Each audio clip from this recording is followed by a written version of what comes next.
This is a Kahan TV Sports Break. Let's start with UEFA Champions League.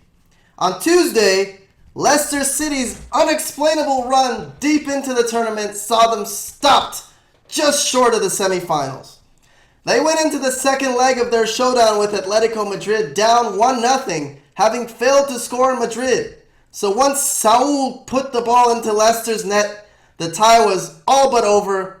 Leicester just not possessing the quality to break down Atletico for 3 goals.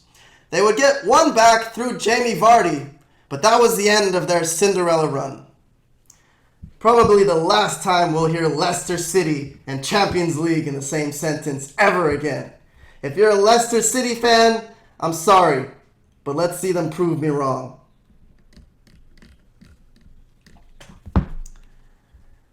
Conversely, it's not surprising to see Atletico's name penciled in for yet another Champions League semi.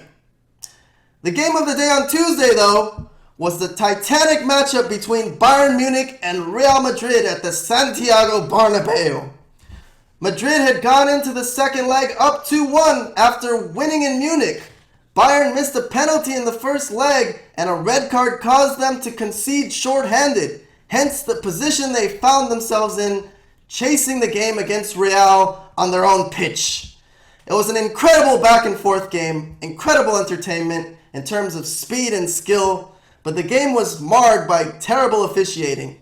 Bayern players calling it the main reason for their defeat, Ronaldo appearing to be offside on his goals, Madrid players not red carded. Instead, Bayern took an undeserved red card themselves and went into extra time down a man. Now, here's where I gotta talk some shit to FC Bayern Munich. Not a hater of Munich by any means, but I'm just talking about this game. They want to complain about referees. How about they just make their penalties, huh? How about when you head into extra time against Real Madrid on the road, tied, down a man, you just buckle down and try to get it to penalties like sensible people? I really want to know. Was it Ancelotti that told them it's okay to just keep going forward and trying to be chingon? Did he lose his mind?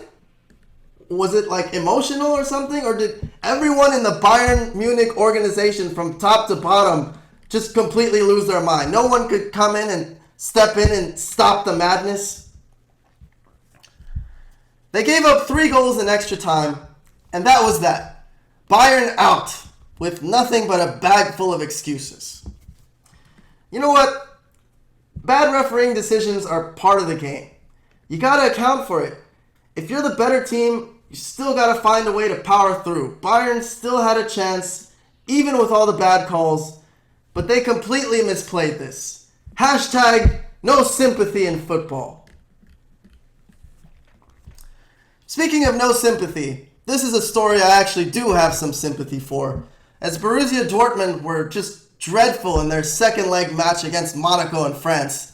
They were unable to overturn the first leg deficit, which was delayed for a day that game after their team bus was bombed and a player was hurt. Their manager, Thomas Tuchel, said that the delay they experienced before the second leg, as extra security measures were taken before the bus departed for the Stade Louis, added extra anxiety for their players and affected their performance. I can't help but agree with him. It was sad to see Dortmund go out this way. They're a class organization, and they didn't deserve what happened to them. And the anxiety of your life being put in danger, literally, was sure to have had an effect. They played very poorly, but they have a lot of young players, a great system for developing players, and most importantly, an incredible fan base. So I'm sure they'll bounce back. And finally, Barcelona put in a furious effort attempting to repeat the miracle they pulled off in the last round and overturn a 3-0 deficit in front of their home fans at the Camp Nou. Lionel Messi had a golden opportunity to pull one back in the first half, but Barca didn't take their chances, instead falling on their collective faces. I'm sorry. I just had to throw that in there. They really didn't fall on their collective faces. They put in an amazing effort. The passion was incredible. The emotion was so strong, as seen in that image at the end after the game where Neymar was just crying, bawling, couldn't hold back his tears. It was a valiant effort that fell short. I mean, football is just the best. Where else do you see this type of thing? Juve were just too strong defensively to break down. It was a very professional, workmanlike performance from the Italian powerhouse. They did what they had to do to keep the clean sheet and comfortably moved on to the semifinals and the doorstep of the Champions League final at the National Stadium in Cardiff, Wales. On to English Premier League. Over the weekend, Jose Mourinho shut all his critics up after he put out a quote-unquote weakened side to face league leaders Chelsea at Old Trafford.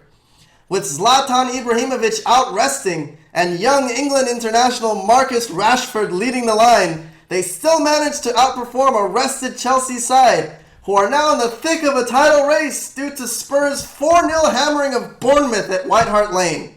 Chelsea's lead atop EPL has now shrunk to just 4 points. I just want to say about Mourinho and the EPL coverage on NBCSN and over in England.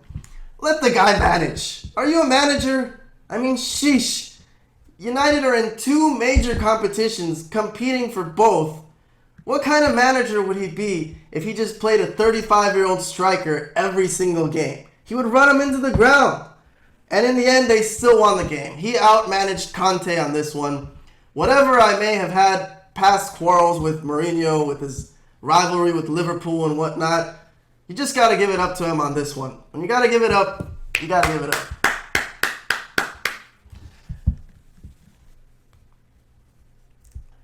While the race for the title is heating up, the race for the top 4 and a UEFA Champions League spot has been steaming for quite a while, and Liverpool put in a feisty performance to maintain their position within the top 4. And it was an incredibly important result, amplified by the fact that Man United beat Chelsea. If United win their games in hand, they're virtually tied with Liverpool and also have a head-to-head with Manchester City coming up, a match that would catapult them above their Manchester derby rivals should they be victorious. Arsenal are not out of the race for top 4 yet, but need some help from their rivals to slip up, and they need to keep winning to stay within touching distance. They're a very fragile side right now, confidence-wise, and they weren't very convincing on Monday, but got the job done to defeat Middlesbrough away. Liverpool play Crystal Palace on Sunday, while Man United travel to Burnley. Chelsea, Spurs, Arsenal, and Man City all have the weekend off from EPL while they battle for the English FA Cup. That is all for this edition of Sports Break.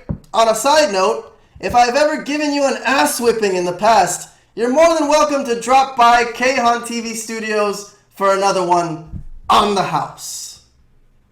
It would be my pleasure. Just felt like throwing that in there. Have a nice day.